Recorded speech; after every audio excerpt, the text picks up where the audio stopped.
Sebrae, Serviço Brasileiro de Apoio às Micro e Pequenas Empresas. Olá, no ar mais uma edição do Destaques aqui na sua TV Otimista. A você muito obrigado pela companhia. A partir de agora, muitos assuntos para que você fique bem informado. Muitas boas dicas. Eu começo falando sobre as inscrições para o primeiro Circuito do Aço aqui em Fortaleza. Será a primeira corrida promovida pelo grupo ArcelorMittal aqui no nosso estado. As inscrições estão abertas. Essa corrida é focada em inclusão, sustentabilidade e hábitos saudáveis. O evento promete marcar o calendário esportivo do estado com uma proposta inovadora. Para uma divulgação em larga escala, o lançamento da corrida reuniu assessorias, atletas e parceiros da atividade. Apesar de Fortaleza já ser conhecida como a capital da corrida de rua no Nordeste, o Circuito do Aço traz iniciativas que prometem dar um diferencial, somando esporte, inclusão e responsabilidade sustentável. Essa corrida tem uma conexão muito grande com o nosso propósito, com os nossos valores, e é aí que a gente vai fazer o diferencial.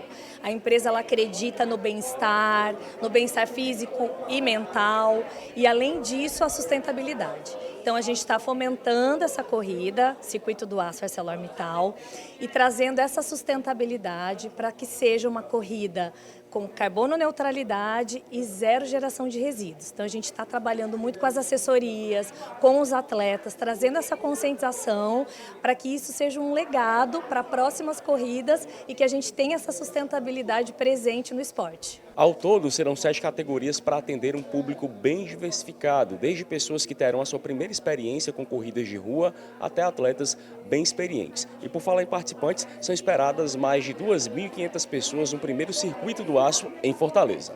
Serão 3 percursos ao todo, 2,5 km para iniciantes, 5 km para um próximo nível e 10 para os mais avançados. A gente está criando nessa corrida a inclusão, trazendo um circuito menor de 2,5 km e além disso uma área de lazer para atender as famílias. Então, querendo ou não, os atletas estão ali inspirando filhos, parentes, amigos a que possam ir para o esporte e para essa grande pegada da corrida. O palco será a Avenida Beira-Mar. Em torno da corrida, irão ocorrer apresentações musicais e ações sustentáveis, a exemplo da emissão zero de carbono e destinação correta de resíduos. Tudo isso foi pensado por quem já tem bagagem no assunto. Apesar da larga experiência, o organizador da corrida fala do senso de responsabilidade. Para Fernando Eupídio, o que mais lhe motivou em aceitar esse desafio foi a proposta inovadora e inclusiva da ArcelorMittal. É uma responsabilidade muito grande porque é uma empresa multinacional que está muito consolidada e cuidar da prova do Circuito do Aço é uma responsabilidade, mas também é um desafio muito prazeroso. A gente sabe que Fortaleza vem crescendo muito e a gente está preparado aí para desenvolver juntos, seguindo as orientações da empresa para entregar a melhor experiência possível. Vamos de dica para economizar. Um dos maiores centros de moda popular do país realiza até o próximo domingo, dia 7 de setembro, a 14ª edição do Bazar Centro Fashion. É uma das maiores liquidações do segundo semestre. Descontos de até 80% em roupas, calçados e acessórios. A expectativa é de grande movimento de consumidores e turistas, garantindo aí oportunidades para clientes e também para os lojistas. Pois é, aqui no Centro Fashion, um dos maiores polos de moda do Brasil, todo mundo se mobiliza para oferecer os melhores descontos neste bazar. São milhares de peças com preços especiais que chamam a atenção não só daqui dos consumidores daqui de Fortaleza, mas também quem vem de fora. Quem vai explicar para a gente como é que vai ser esse bazar até o próximo domingo é o Marcos Vinícius, gerente de marketing aqui do Centro Fashion. Marcos, o que é que tem de novidade nesse bazar, nessa 14ª edição do Bazar Centro Fashion? Com certeza o cliente encontra desconto de verdade, né? É um empreendimento que já vende barato o ano todo. E em setembro, estrategicamente, que em vários negócios tem uma baixa, a gente traz o bazar estrategicamente para poder aumentar as vendas dos lojistas, os clientes comprarem produto com qualidade, né, em mais de 4.000 operações. E o bazar vão ser em 6 dias, né? Vai até o dia 7 no domingo. Domingo a gente não abre nos momentos fora de bazar, no bazar abre para aumentar aí a disponibilidade e o tempo para as pessoas poderem vir comprar. Ouvi falar que tem desconto de até 80%. Com certeza, num mix variado. Tem feminino, tem masculino, infantil, personalização. Então, é um empreendimento muito grande, então o cliente consegue, de fato, abastecer o estoque ou renovar o guarda-roupa. Qual a expectativa, então, até o próximo domingo? O nosso empreendimento tem uma expectativa aí de aumentar 15% no nosso fluxo do período comparado com o bazar que já aconteceu do ano passado. Como eu falei aqui no início, Marcos, esse bazar é uma promoção aqui que chama a atenção, não é só dos clientes aqui de Fortaleza, não. Aliás, o Centro Fashion já tem essa tradição de chamar a atenção também dos turistas aqui, do pessoal que vem de fora. Com certeza, do Brasil e do mundo. A gente recebe pessoas aqui de vários lugares do mundo e principalmente também o nosso sacoleiro que compra aqui para abastecer seu estoque e vender, né? E nesse bazar a gente está com ação novamente em parceria com a CDL, né, que é o Fortaleza Liquida. O empreendimento junto com a CDL está disponibilizando a atratividade através de prêmios. As pessoas já compram barato, somam a cada R$100, ainda concorre carro, vale compras e TVs. Beleza, então assim, cliente que vier aqui até o próximo domingo, dia 7, não perde esse bazar, 14ª edição do Bazar Centro Fashion. Você pode aproveitar todos esses descontos dessas peças e também ainda tem esse sorteio do carro que faz parte também, o Centro Fashion está dentro do Fortaleza Liquida, em parceria com a CDL. Como é que faz para participar desse sorteio, Marcos? É a cada R$100 em compra, valor único em cada nota ou múltiplos. Vem aqui no posto de troca do setor verde do empreendimento, cadastra a notinha e concorre. A CDL vai fazer um sorteio geral, mas o cliente Centro Fashion vai ter uma chance incrível aí também. Marcos, muito obrigado, viu, pelas suas informações. Está aí, você pode aproveitar até o próximo domingo o Bazar Centro Fashion, com descontos aí até 80%, as milhares de peças que estão com esse desconto. Vem para tudo, tem moda masculina, moda feminina, moda praia, de tudo, como o Marcos Vinícius falou aqui para a gente. Então agora a gente volta ao estúdio. Vamos para uma rápida pausa e daqui a pouquinho eu volto com outro assunto interessante para você.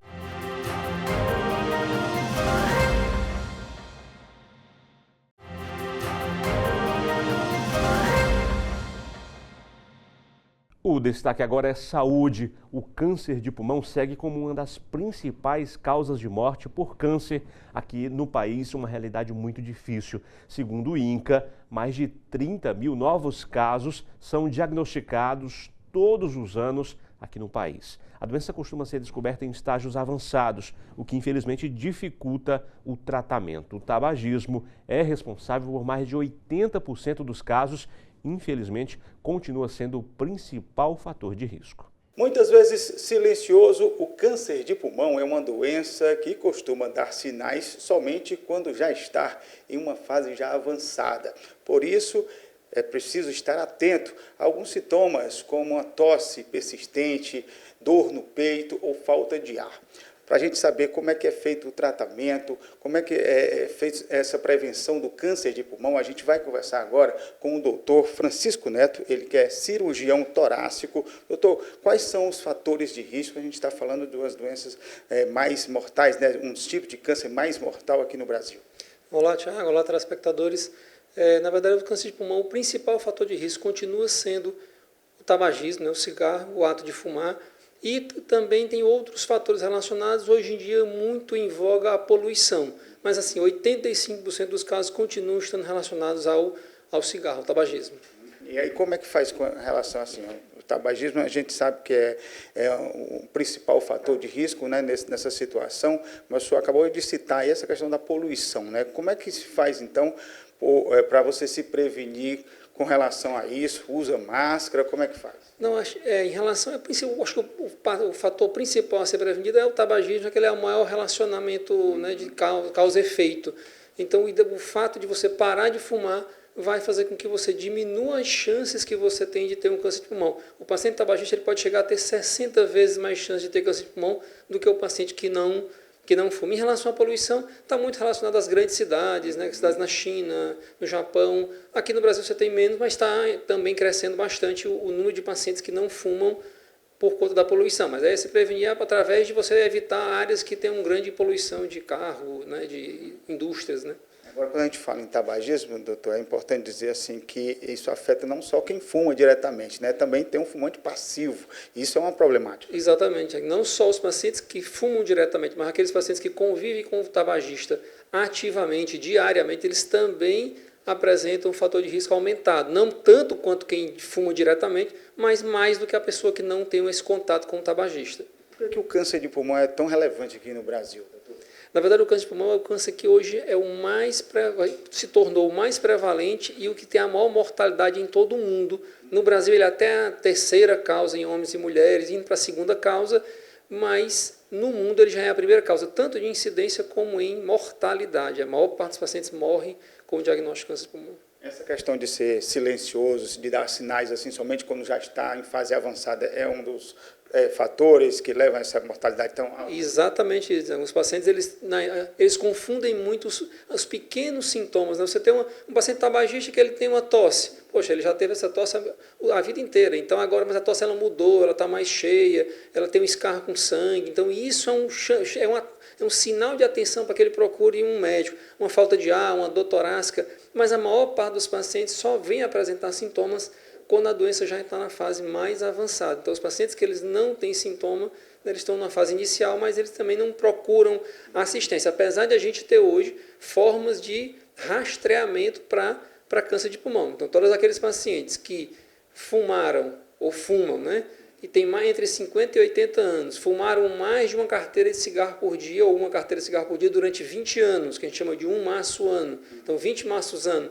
Esses pacientes eles têm que fazer rastreamento de câncer de pulmão através de uma tomografia de baixa dosagem, quer dizer, tem uma quantidade de radiação muito inferior a uma tomografia convencional. Só que ele tem que procurar uma assistência médica especializada, serviços que tenham esse expertise nessa área, porque não é só fazer a tomografia. Fazer a tomografia é ajudar a parar de fumar, é ver o aspecto da lesão, saber conduzir aquela lesão da melhor forma possível, nem fazer procedimentos desnecessários e nem deixar de passar um diagnóstico precoce de um câncer de pulmão. Agora, doutor Neto, uma vez diagnosticado, né, como é que é feito o tratamento de um câncer de pulmão? O melhor tratamento ainda é a cirurgia. Então, naqueles pacientes que descobrem a doença numa fase inicial, a cirurgia, através de cirurgia robótica ou cirurgia minimamente invasiva, ela oferece a maior chance de cura, podendo chegar até 100% de cura.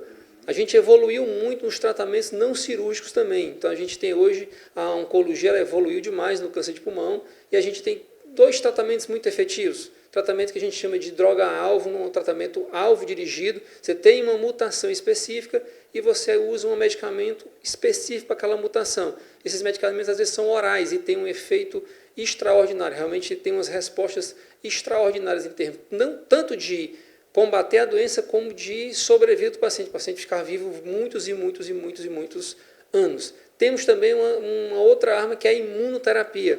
Naqueles pacientes que não têm esses alvos dirigidos, eles podem se beneficiar de imunoterapia, que é uma forma de você ensinar o seu sistema imunológico através de um medicamento. Ele bloqueia o efeito do tumor e o seu sistema imunológico começa a combater a doença também com respostas muito expressivas, tanto em combater a doença como em aumentar muito a sobrevida dos pacientes. A gente está vivendo realmente um momento de grande euforia no tratamento ser efetivo para o câncer de pulmão. É importante dizer, doutor, que um tratamento desse, né, não seja até com esse diagnóstico, mas mesmo de prevenção, é importante ter um acompanhamento de uma equipe multidisciplinar, né, porque às vezes como o senhor citou, assim, quem fuma há muito tempo, né, é muito difícil de você parar de fumar. Né? Perfeito, assim, na verdade o câncer de pulmão hoje ele tem que ser tratado por uma equipe multidisciplinar que inclui pneumologista, cirurgião torácico, nutricionista, fisioterapeuta, psicólogo, oncologista, patologista, médico nuclear, radiologista. Então, toda semana, né, a gente faz reuniões multidisciplinares onde a gente discute todos os pacientes com todos esses profissionais em busca de ter a melhor terapia específica para cada paciente. A gente chama disso de tratamento individualizado. Você individualiza o tratamento para aquele tipo de paciente específico com a ajuda de todos esses profissionais. Como você disse, não é só fazer quimioterapia ou operar, ele precisa parar de fumar, ele tem que ter um acompanhamento psicológico, acompanhamento nutricional. Então, tudo isso está incluso nesse time multidisciplinar. Doutor Neto, muito obrigado, viu, pelas suas informações, por esse alerta aí que tem que ser feito todos os anos, inclusive no mês de agosto, todos os anos no mês de agosto, tem uma campanha específica para isso, para chamar a atenção com relação à prevenção do câncer de pulmão e ao fim, né, combate realmente ao tabagismo, que é uma das principais, ainda é a principal causa desse tipo de doença. Agora a gente volta ao estúdio. Vamos fazer mais uma pausa, daqui a pouquinho o Destaques está de volta.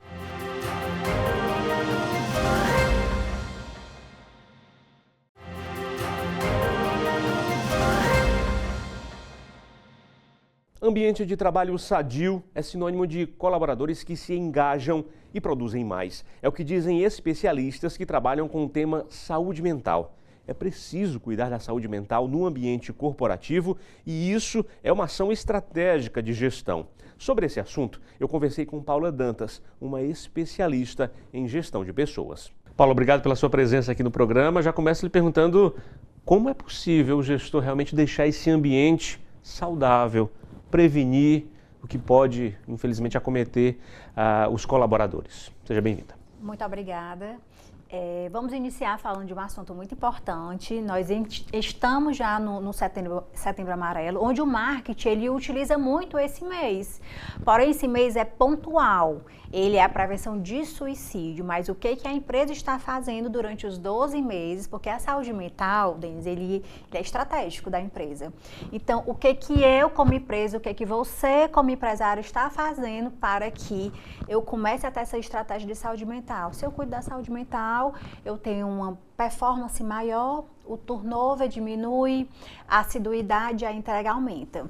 Então, o que eu como gestor preciso fazer? Primeiro, eu tenho que ter um alinhamento de pessoas internamente, de bastidores, juntamente com o RH estratégico. Depois, a gente tem que fazer pautas de conhecimento ao longo do ano. Então, esses rituais de pautas, de temas, de palestras mesmo, tem que vir, porque é um assunto que tem muito silêncio nos dias de hoje. Certamente. As pessoas têm vergonha de falar o que está passando, as pessoas têm vergonha de falar as sensações que sentem quando vem ou a cobrança ou às vezes vem algum problema de casa. Então, primeiro ponto, ter alinhamento internamente com as empresas, quais são as pautas que eu vou levantar. Segundo ponto, a liderança ela precisa ser afiadíssima em comportamento, porque ela precisa começar a identificar e detectar como está a sensação e as emoções das pessoas. Não é só o RH, a gestão também tem que fazer esse trabalho. Então, esse olhar muito afiado, voltado para o comportamento, precisa ser ativo, com empatia e de forma muito responsável, até para não expor a pessoa também. O ponto 1, né, que é exatamente fazer esse planejamento, você falou de estratégia. Quem gere precisa exatamente colocar, assim como outras ações para o comercial, para outros setores que são muito importantes, esse planejamento anual ele tem que vir, não dá mais para voltar. É preciso pensar hoje em dia em tudo isso. Né? Paula, vamos lá. Eu ainda não fiz meu planejamento. O que é que eu faço? Faz hoje. Daqui um ano, o que é que eu vou trabalhar? Inicia no Setembro Amarelo, que é uma pauta que está muito quente. O marketing em todas as empresas está sendo muito bem elaborado e bem postado, mas é o bastidor onde a gente vai ter essa nuance, esses detalhes sutis. Então, você pode fazer pauta só para mulheres, só para homens e mulheres, e burnout, ansiedade, depressão, né? O que fazer quando a pressão vier. Então, assim, você pode brincar com vários temas de uma forma muito leve. Aí é nesses treinamentos que os insights vêm, opa, tô vacilando nesse ponto. Opa, é aqui que eu tenho que mudar. Então, é mais ou menos nessa sutileza que vem a mudança de comportamento. Então, se você coloca no dia a dia como algo realmente corriqueiro, essa identificação, ela vem muito mais fácil. Muito mais fácil. E aí, porque a prevenção do suicídio já é algo bem forte, mas como eu previno isso? Falando de sutilezas do dia a dia, de casa, do trabalho, das emoções, das sensações que provocam as emoções, se são as emoções que provocam o comportamento. Então, a gente tem que sanar primeiro nas emoções. E você falou de um segundo ponto, que é exatamente preparar o gestor, mas as suas lideranças, para essa identificação, essa sensibilidade. Muitas vezes fica algo ali escondido E é preciso realmente esse treinamento Fica. especializado para que se previna algo pior, né? E principalmente pessoas que passam por situações na vida pessoal que, querendo ou não, como é que eu vou observar? Vamos ver qual é o setor que está trazendo mais faltas, mais atrasos, mais atestados. Vamos ver qual é a causa daquela ausência. Por que aquela pessoa está colocando muito atestado? Então, isso aí já é uma forma de analisar o meu setor. Eu digo meu setor, você como gestor analisa o seu, leva para o RH e o RH faz um plano de ação para prevenir futuros atestados mesmo. Você falou dessa conexão, né? Desse fazer a leitura do setor, entregar essa informação para o RH, tudo tem que estar conectado, né? Essa gestão e essa corporação, ela precisa conversar em todos os níveis. Tem que conversar, tem que ter comitê de pessoas, existe comitê de compra, comitê de pessoas. Se as pessoas não estiverem bem na empresa, o seu setor vai declinar, o seu resultado vai declinar. E você, como que está ali na ponta da liderança, vai ter que prestar conta com o executivo. E aí eu vou dizer o quê? Entende? Você fala, a gente vai tentar inclusive falar para os pequenos negócios. Muitas vezes a gente fala aqui de corporação, de muitos setores, mas há locais de trabalho em que há dois níveis, né? Há a liderança e logo ali a gente tem os colaboradores. De qualquer tamanho, essa leitura precisa ser feita. Se a sua empresa tem 3, tem 2, tem 5, tem 200, o comportamento é o mesmo. Agora sim, se eu não tenho aquele tempo, tenha pelo menos 1 hora por semana, você que tem poucos colaboradores, para quê? Para eu começar a averiguar a parte de comportamento. Eu penalizei esses dias, eu penalizei por quê? Porque faltou, porque respondeu, porque faltou com respeito. Então, assim, eu não estou seguindo os critérios e a cultura da empresa. Se eu estou tendo uma pessoa que o comportamento não está sendo positivo, pode ter certeza que tem algo por trás disso. Paula, e uma dúvida de muitas pessoas é: que profissionais eu posso chamar para me auxiliar nessa prevenção, nesse diálogo, nesse ambiente, deixar esse ambiente realmente saudável para os meus funcionários? Você fala em termos de treinamentos? Treinamentos. Chame psicólogos, chame psicanalistas, chame psiquiatras. Eu sempre levo nas empresas que eu presto serviço psiquiatras, psicólogos, psicanalistas, porque cada um tem uma visão diferente, tem metodologias diferentes e isso vai agregando um tripé, entende? Então é esse tripézinho ali de informações, de ferramentas diferentes e comunicações diferentes que faz as pessoas começarem a ter mais segurança. Estou ouvindo. Então já sei, porque às vezes as pessoas não sabem o que precisa fazer para sair da crise. Tem pessoas que convivem com sensações ruins por muito tempo, mas por não ter autoconhecimento, também não sabe nem o que tem e nem procurar ajuda. Então, quando você escuta especialistas diferentes, aí a ficha começa a cair. Olha, Paula, para encerrar, uma pergunta, mesmo antes de chamar esses especialistas, de preparar tudo isso, quando o gestor sabe observar e escutar o seu colega, o seu colaborador, sim. Isso já vale muito, né? Melhora, eu acho que 80%.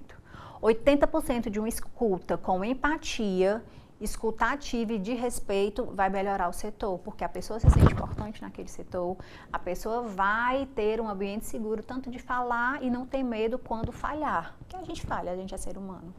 E aí esse ambiente seguro traz bons resultados. Paula, qual a mensagem que fica para esses gestores que precisam saber da importância da saúde mental, da saúde, um ambiente saudável para essa turma que está ali no dia a dia, na batalha todos os dias? Saúde mental, ela é estratégico e é um investimento a médio e longo prazo. Não pense que você vai trazer só uma palestra ou um treinamento que vai mudar. É a longo prazo. Então, eu te convido para que você veja a saúde mental de forma estratégica na sua empresa. E o programa de hoje fica por aqui. Lembre-se, para ficar sempre muito bem informado, acesse ootimista.com.br. Até a próxima edição.